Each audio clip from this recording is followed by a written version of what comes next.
Good morning, and thanks very much for staying tuned here on Smooth 98.1. I'm Ayo Mairo-Ese. It's time for Business Express 981. Good morning, Rotus. How are you today?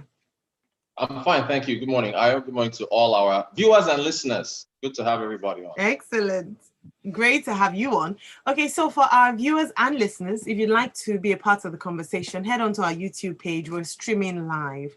You can search for Smooth 981 FM Lagos. You'd see the live icon. Just click on that and you are a part of the show. And then you can also use the chat box to send us your messages or questions. Alternatively, you can use our WhatsApp platform to send us your message. On WhatsApp, we are 0809 444 0981. Again, that's 0809 444 0981. Rotus. All right. Let me let you tell us what we're discussing this morning. Yeah. So look, we're talking about the private sector being engaged to make elections more seamless in Nigeria. So Charles Soludo has been declared the winner of the Anambra gubernatorial election. Former central bank governor, former national economic advisor to President Obasanjo, professor of economics. I think he had a hand in creating NIBS. So we've got that technocrat discussion we had 2 days ago. Now it can be properly fleshed out and properly tested. I think Anambra is ranked third according to budget for its fiscal structure in terms of its revenues being able to take care of its obligations. Anambra prioritizes infrastructure spending. So the state looks like the state is in a good place, and we'll see how things work out for the state under the leadership of Soludo. But there was something that we as Nigerians are familiar with in this country when it comes to voting. It was in a local government area of Ohiali in Anambra State. There was a supplementary election that took place yesterday. Voting was supposed to start at 10 a.m. I think that's what they were told. People were told 10 a.m. is when voting was supposed to start. The materials didn't get to Ohiali until about 12 noon. So the materials only got there 2 hours after voting was supposed to begin. Accreditation didn't start until almost 3 p.m., which is 3 hours after. Okay, you're breaking. You're breaking slightly. I'll just wait for you to. Okay. Can you hear me now? It's getting a bit settled. I just asked that you go again, please. You were saying, all right. I can hear you, but the line is still lagging. There's a lag there. So what I'll ask you is, just go back to the accreditation you mentioned. That was where we lost you. All right. So you can hear me now, yeah? Am I clear? Okay, so we cannot hear anything else. We cannot hear anything again, Rotus. I'll just wait for you to hold on. In case you haven't heard, like Rotus mentioned, Professor Charles Chukwuma Soludo has been declared the governor of Anambra State, or governor-elect, of Anambra State. Okay, Rotus, I think you're back. Go ahead, please. Okay, am I clear now? Yes, you're better. All right, so I was saying that accreditation didn't happen until 3 hours later. Did you catch that? Yeah, we're just catching that now. So. Okay, so voting was supposed to start at 10. They didn't arrive until 12. Accreditation didn't happen until 3. Did you catch that? Yeah, just caught that now, yes. All right, so the issue is, can logistics for INEC not be contracted to the private sector? That's the question that I'm asking. Can it not be contracted? Did you catch that as well? Yes, we got that, yeah. Okay, so Uber, I can hear you now. We can hear you, yeah. Okay, so Uber, for instance, Uber has just announced that they're getting into logistics. They just made that announcement a day or two yesterday. So basically, okay, let me see if I can. Are we good on my? I've switched to my laptop. Are we good? You're good. You're very good. All right.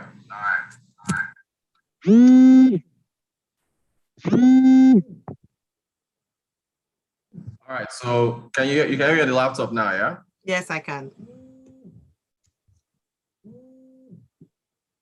All right, go ahead, Rotus. We can hear you. You're talking about Uber. All right.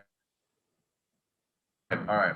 Uber has switched to logistics, right? And so they are going to be delivering, they're jumping into that pool to where they will be handling deliveries, whether it's food, whatever, you know how you want to deliver something, you get a private sector player. Red Star Express is another example, also on the Nigerian Stock Exchange. Can INEC not contract the delivery of election items to the private sector? That is my question. Can they not, Uber, Gokada, all these other players, to essentially deliver the items that need to be delivered, election items, to election sites? The private sector can handle that for INEC. There should be no reason why anyone has to wait about 5 or 6 hours for materials to be delivered for them to be able to vote. I hope you can still hear me. Absolutely. I was going to say, Rotus, that in itself is a deterrent to a number of people. So if you'd come in early in Ihiala, for instance, yesterday to vote, and you had to be kept waiting, you closed your shop or you took permission from work, to be able to vote, and then you're there for hours, you'd have to abandon that exercise to go back to work or to go back and open your shop so you can make some money for the day. So even that is such a big concern, because it's also part of disenfranchising the people. Now, in terms of privatizing, if I put it that way, of the delivery service, number one thing that might come up is that the materials are too sensitive to put it in the hands of the private sector. Number two is that there's funding provided and available for logistics. Whatever funding arrangement they have currently should be probed, should be investigated. Why did it fail? Thirdly, and then I'll let the people come in, is this: there are many, many other areas in the public sector or in public institutions that there are aspects that should be given or handed over to the private sector. A case in point are the airports, and I'm not saying the entire airport, even concessioning the entire airport. Simple things like cleaning, maintaining the toilets and facilities at the airport. If you cannot handle it or manage it properly, it is such a quick win. So you wonder if someone is making money off the inefficiencies at play, or is it that we just don't have a will to do things properly? Speaking of airports, you mentioned airports. Did you see that viral video?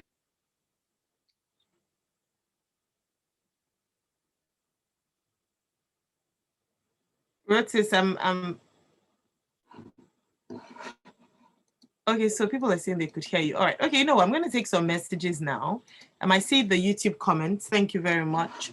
Rotus, while I wait, okay, Cisco Delgado is congratulating Professor Charles Chukwuma Soludo. Okay, Stephen, thank you. It's Ihiala. Prince says, logistics for INEC has always been with private sector, which is NURTW and still poor delivery. Interesting. Uber and others can only work in Lagos. What about other states like Borno State? And they failed. Hold on. And they failed. Okay, Rotus, can you hear me now? We need to hand this over to the private sector.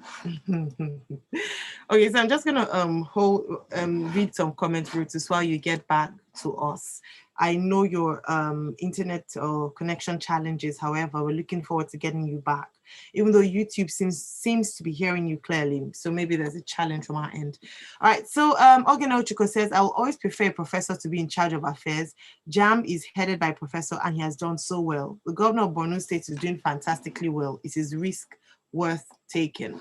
And then from let's see, Michael saying, Rotus, I think that wouldn't be a good one, contracting election materials to private companies. This is a high risk because of security should be priority. Also fear of loss or manipulations. Points there. Ugo says, good morning, Ayo. We have a cultural problem when it comes to service delivery. It will take a lot of things to get it right. So like Ugo mentioned, is it largely a cultural problem? and that we possibly or potentially will never get it right, as Ugo has mentioned. I just we're trying to regulate or stabilize the connection with Rotus. All right. Princess, cleaning at airports is handled by private sector. MM2 is run by Courtney, a private organization, and still poor delivery. So maybe, like Ugo said, it's a cultural problem, or perhaps where there are no consequences, or again, going back to that around who is benefiting from the inefficiencies. Maybe if we looked at that, then we'd probably have an idea of why things just seem like they can't work, you know, here in Nigeria, especially when it comes to service delivery, logistics, and the likes. Right, if you'd like to share your thoughts with me, Rotus should hopefully join us towards the end and wrap up the conversation. You can send a message to WhatsApp 0809 444 0981. Again, that's 0809 444 0981. Okay, Dapo says, the logistics idea is an interesting thought, Rotus. And then Emmanuel Folomshaw on YouTube says, Rotus, in as much as private concerns can handle the logistics, what about the security issues? How do you put a cost on this? And then Dapo is back saying they will still need police protection, and hopefully the loser will cry foul because private firm is involved. Yeah, so again, with both of them, there will be pros and cons. It is to see what's the way forward, what will actually work, and how can we make it work? Because in 2021, we can't still be discussing issues around logistics when it comes to an election. You know, voting time open for 10 a.m. and accreditation only happening at 3 p.m. That is, you know, like Rotus mentioned, perhaps it's time we started looking for alternative sources. All right, thank you all very much for your comments. Mustafa is asking what I've done with Rotus. I should bring him back. Unfortunately, Mustafa, I want him back as well. I'm hoping he will join us before the end of the show. You should not talk to me. You should talk to the private sector organization that is in charge of, that is responsible for data and internet, that hasn't allowed a smooth broadcast, even though, you know, payments have been made fully. Okay, all right then. Thank you so very much, everyone. We're out of time. Rotus sent his apology. Tomorrow things should normalize and we should be back to full broadcasting or full programming. But just to mention, it's been a good conversation in terms of the logistics and looking at elections and looking forward. Don't forget that I'm now getting into some freshly pressed right now, but this is a precursor to that.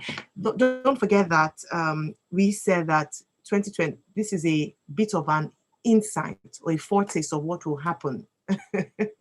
What will happen for 2023 election. I laughed because Dapo says Rotus works for INEC, and that is the end of the show for today. Thank you all for your conversations, for your comments. We'll be back again tomorrow morning, same time, 6:30 a.m. to 6:45. And then join us for Freshly Pressed 901 at 7:30, detailed analysis of today's stories. And of course, we're going to be analyzing the Anambra elections and the emergence of Professor Soludo as the new governor-elect of Anambra State.